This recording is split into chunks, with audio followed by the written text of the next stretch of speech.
تجھے سلام، میرے حسین تجھے سلام۔ السلام علیکم ورحمۃ اللہ وبرکاتہ۔ نحمدہ ونصلی ونسلم علی رسولہ الکریم وعلی آلہ واصحابہ اجمعین، اما بعد، فاعوذ باللہ من الشیطان الرجیم، بسم اللہ الرحمن الرحیم۔ ولا تحسبن اللہ غافلا عما يعمل الظالمون، صدق اللہ مولانا العظیم۔ درود شریف پڑھیں، اللہم صلی علی سیدنا مولانا محمد معدن الجود والکرم وآلہ وصحبہ وبارک وسلم۔ محترم سامعین، کربلا کے بعد کیا ہوا، اس تعلق سے ابتدائی بیان ہوا تھا، جس میں حضرت امام سیدنا زین العابدین رضی اللہ تعالیٰ عنہ نے یزید کے سامنے جو 4 باتیں رکھی تھیں، اس میں سے پہلی یہ تھی کہ سر امام کو، امام حسین کے قاتل کو میرے حوالے کیا جائے۔ اس میں وہ ناکام رہا۔ دوسرا یہ تھا کہ تمام شہداء کے سروں کو میرے سپرد کیا جائے، جمعہ کے دن خطبے کی اجازت دی جائے، وہ خطبہ بھی آپ نے سماعت کیا۔ اور چوتھا یہ کہ اب یہاں پر ہمارا کوئی نہیں رہا، تو ہمیں عزت کے ساتھ مدینہ پہنچوایا جائے۔ تو میں نے بتایا تھا کہ یزید نے 1000 کا دستہ دے کر اہل بیت کے اس مظلوم قافلے کو مدینہ منورہ روانہ کیا۔ جب یہ لوٹا ہوا قافلہ مدینہ منورہ پہنچا، سب سے پہلے مدینہ منورہ میں جس نے خیر مقدم کیا وہ حضرت سیدنا جابر بن عبداللہ انصاری رضی اللہ تعالیٰ عنہ تھے۔ پھر خبر ہوتی گئی اور مدینہ والے حاضر ہوتے گئے۔ جب اہل بیت کے اس لوٹے ہوئے قافلے کی نظر جب نبی کریم صلی اللہ تعالیٰ علیہ وسلم کے روضے پر پڑی، وہ دھاڑ مار مار کر کے رونے لگے اور اپنا بیان کرنے لگے۔ حضرت سیدنا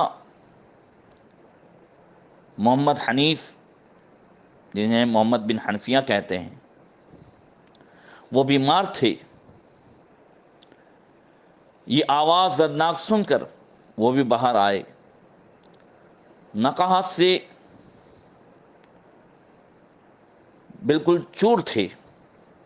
چند قدم چل کر پھر بیٹھ گئے، یہاں تک کہ جب وہ پہنچے تو حضرت سیدنا امام حسین کی شہادت اور حرم محترم کی مصیبت، امام زین العابدین کی قربت و غربت دیکھ کر حضرت محمد بن حنفیہ خوب رونے لگے۔ واہ آخا واہ حسینہ کی صدائیں بلند کرنے لگے، یہاں تک کہ روتے روتے بے ہوش ہو گئے۔ جب ہوش ہوا تو کہنے لگے، افسوس کہ میں یہاں رہا اور میری عدم موجودگی میں میرے بھائی پر یہ مصیبتیں آئیں، کاش میں وہیں ہوتا۔ پھر روضہ اقدس پر پہنچے۔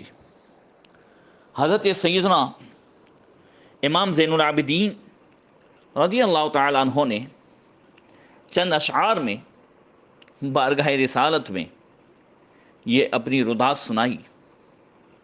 وعرض کرتے ہیں، الا یا جدنا لأعدائن فینا تحکم ونالوا نبأ واللہ کل منائن۔ اے نانا جان، دشمنان دین ہم میں حکم کر رہے ہیں اور خدا کی قسم تمام آرزوئیں انہوں نے ہمارے ساتھ حاصل کی۔ یا جدنا ارادوا بی متذللا قتیلا وفی الاحشاء منہ ظلما۔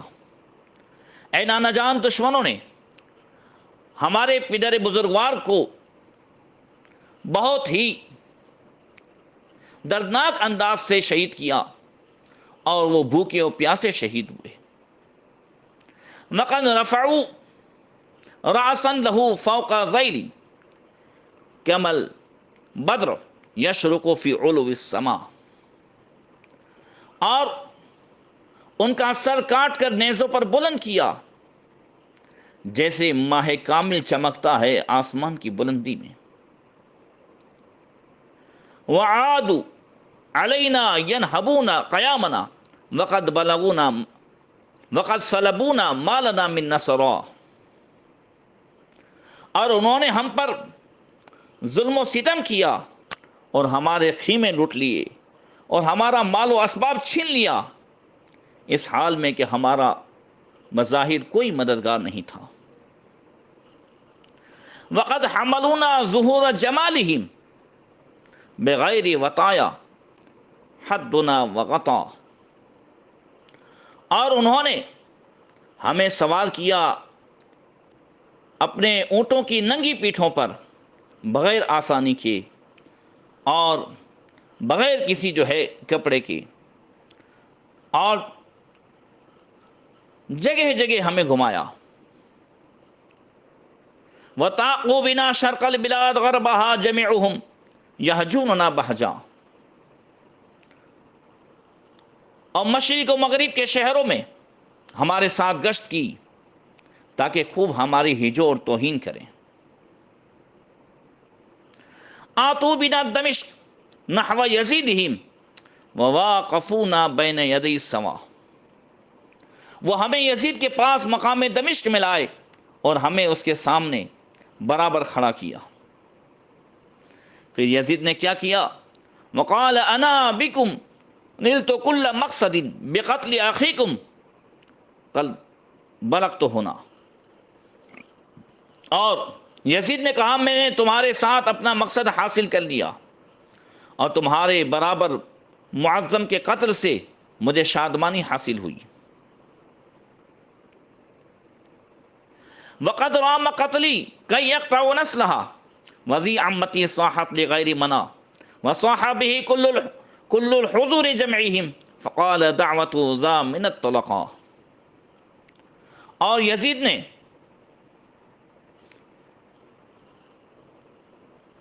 مجھے بھی قتل کرنے کی کوشش کی، میرے قتل کا ارادہ کیا تاکہ ہماری نسل ختم ہو جائے، اور میری پھوپھی ذات بہن دور سے پکاری اور تمام حاضرین نے شور مچایا، تو یزید نے کہا اسے چھوڑ دو، یہ آزادوں میں سے ہے۔ والناس صاحوا خلف یزیدہم فقال اطلقوه لأنه مرضا فخذ حقنا یا جدنا منه فی غد وفی یوم حشر یوم فصل قضا، اور تمام جو بھی آدمی یزید کے پیچھے تھے وہ سب چیخے، تو یزید نے کہا اسے چھوڑ دو، یہ بیمار ہے۔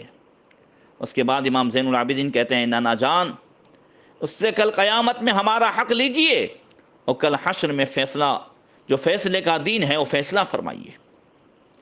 اس کے بعد یہ لوٹا ہوا قافلہ اپنے گھر روتے دھوتے یہ سب چلے گئے، اور امام زین العابدین رضی اللہ تعالیٰ عنہ اس کے بعد مدینہ شریف میں ایک گوشے میں رہ کر عبادت کرتے۔ امام زین العابدین رضی اللہ تعالیٰ عنہ کے کچھ حالات میں بیچ میں بیان کر چکا۔ ادھر یزید امام زین العابدین رضی اللہ تعالیٰ عنہ کو روانہ کرنے کے بعد اس کے اندر جو خبیث مرض تھا وہ یہ تھا کہ بس تمام لوگ میری بیعت کریں، تو اس نے مدینہ والوں سے اپنی بیعت لینے کے لیے اپنے چچا زاد بھائی عثمان بن محمد بن ابی سفیان کو مدینہ منورہ روانہ کیا تاکہ وہ یزید کی طرف سے مدینہ والوں سے بیعت لے۔ عثمان نے مدینہ منورہ پہنچ کر ایک جماعت کو یزید کے ہاتھ پر بیعت کرنے کے لیے مدینہ منورہ سے دمشق بھیج دیا۔ یہ لوگ یزید کے حالات کی تفتیش کے لیے بھی آئے تھے، لیکن جب یہ جماعت دمشق سے مدینہ واپس آئی تو یزید کے فسق و فجور کا آنکھوں دیکھا حال علی الاعلان مدینہ والوں کے سامنے بیان کرنے کے بعد بیعت توڑنے کا اعلان کر دیا۔ یہ جماعت حضرت عبداللہ بن حنظلہ غسیل الملائکہ، جو صحابی رسول حضرت حنظلہ بن غسیل الملائکہ کے صاحبزادے ہیں، ان کی سرداری میں یہ جماعت دمشق گئی تھی۔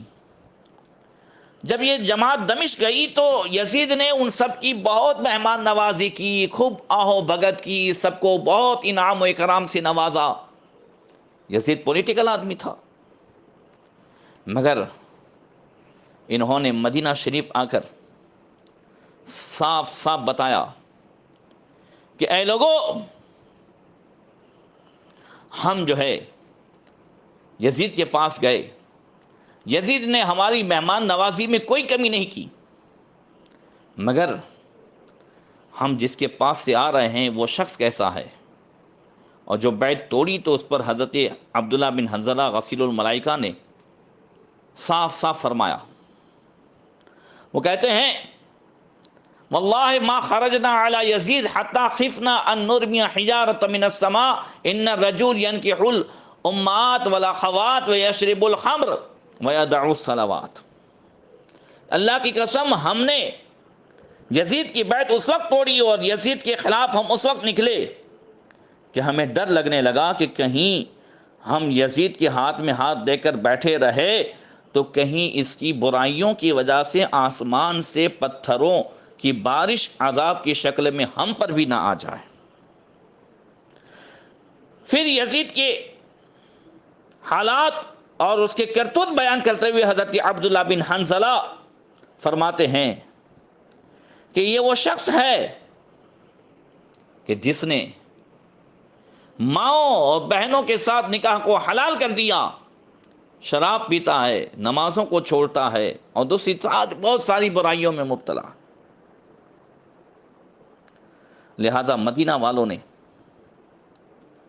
یزید کی بیعت توڑ دی اور یزید نے اپنے چچا زاد عثمان بن محمد کو جو مقرر کیا تھا، مدینہ کا گورنر بنایا تھا، ان سب نے اس کو باہر نکال دیا اور مدینہ شریف والوں نے حضرت عبداللہ بن حنظلہ کے ہاتھ پر بیعت کی۔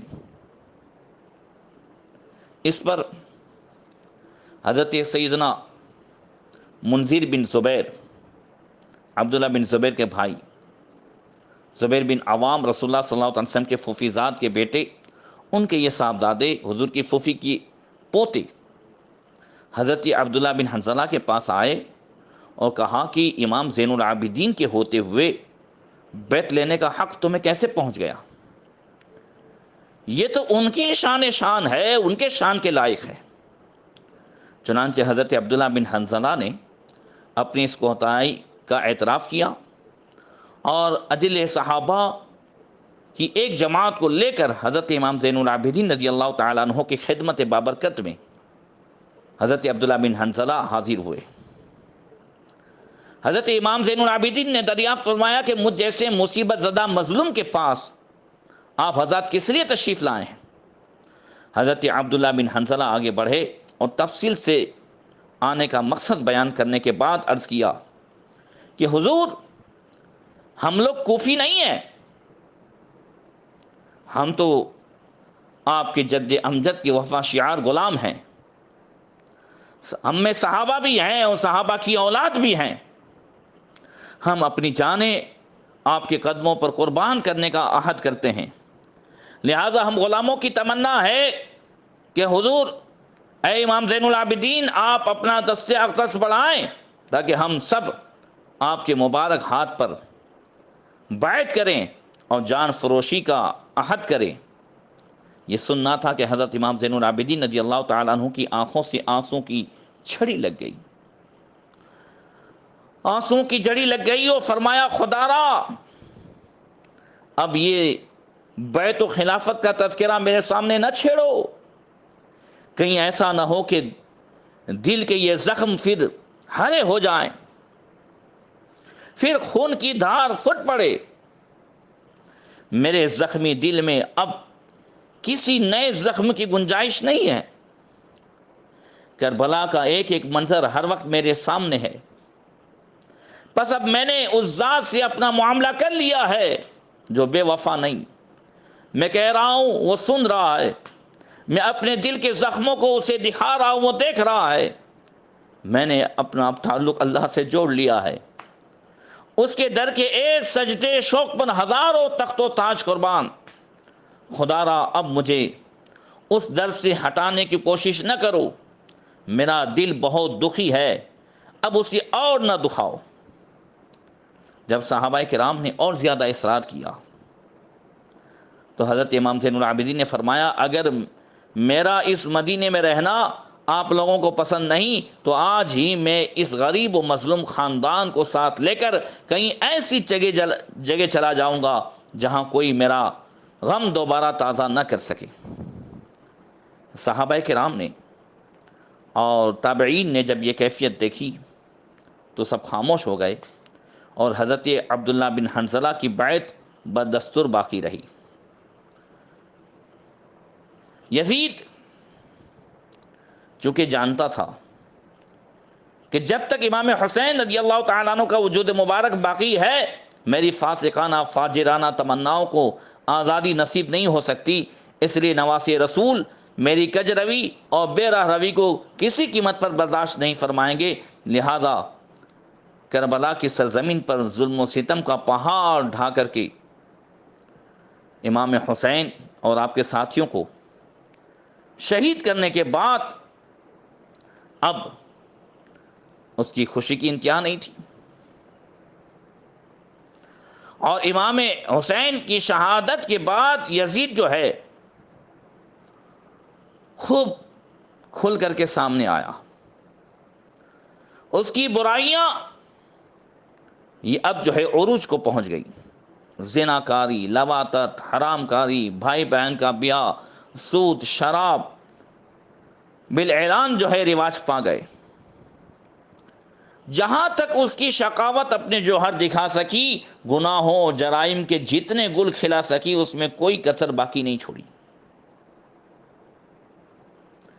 یزید کی شقاوت اور اس کی بدبختی کا اس بات سے اندازہ لگائیں کہ جس وقت یزید کو یہ خبر ملی کہ مدینہ والوں نے اس کی بیعت توڑ دی اور مدینہ کے گورنر عثمان کو شہر سے باہر نکال دیا ہے، تو یزید آگ بگولا ہو گیا اور مدینہ منورہ پر حملہ کی تیاریاں شروع کرنے لگا۔ یزید کو مدینہ الرسول پر حملہ کرنے والے شقی فوج کے لیے ایسے ظالم و جابر سالار کی ضرورت تھی جو اس کے ظلم و ستم کا مظہر کامل ہو۔ اس نے یہ پیشکش عبیداللہ بن زیاد کے پاس بھی رکھی، جو ایک روایت میں نے پڑھا۔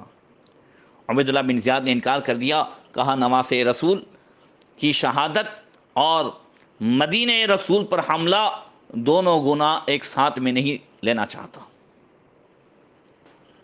یزید اس کی تلاش میں لگا رہا، مثل مشہور ہے جوئندہ یابندہ ڈھونڈنے والا پائی لیتا ہے، کوئی اچھائی ڈھونڈے تو مل جاتی ہے اور برا برائی ڈھونڈے تو مل جاتی ہے، اگر اچھے لوگوں کو ڈھونڈے تو مل جاتے ہیں اور اگر برے کو ڈھونڈتے ہیں تو مل جاتے ہیں۔ یزید کی نگاہوں نے مسلم بن عقبہ جیسے سقی القلب کو کھوج نکالا۔ جس وقت یزید مسلم بن عقبہ کے پاس پہنچا اور مدینہ منورہ پر حملہ کرنے اور لوٹ مار کرنے کا ناپاک پروگرام اس کے سامنے پیش کیا، یہ مسلم جس کی ظلم و زیادتی کی وجہ سے اکثر مورخین نے اس کو مسرف کہا ہے، زیادتی کرنے والا، یہ اس وقت فالج کے اثر سے قریب اٹھنے بیٹھنے سے معذور تھا، لیکن جوش شقاوت سے اٹھ کر بیٹھ جاتا ہے اور قسم کھا کر کہتا ہے امیر المومنین یزید معاذ اللہ، آپ نے اپنے مقصد کے حاصل کرنے کی خاطر اتنا صحیح چناؤ کیا ہے کہ مجھ سے بہتر کوئی دوسرا نہیں ہو سکتا، اور یہ اہم کام میرے علاوہ کوئی دوسرا انجام بھی نہیں دے سکتا۔ یزید نے تقریباً 20,000 پیدل اور سوار فوج مسلم بن عقبہ کی سپہ سالاری میں مدینہ منورہ کی جانب روانہ کر دی، اور یہ جب مدینہ پہنچے وہ کیا کیا کیا انشاءاللہ آئندہ کل بتاؤں گا۔ اللہ تعالی ہم سب کو امام حسین اور حسینیوں کے فیضان سے مالا مال فرمائے، اور مولا کریم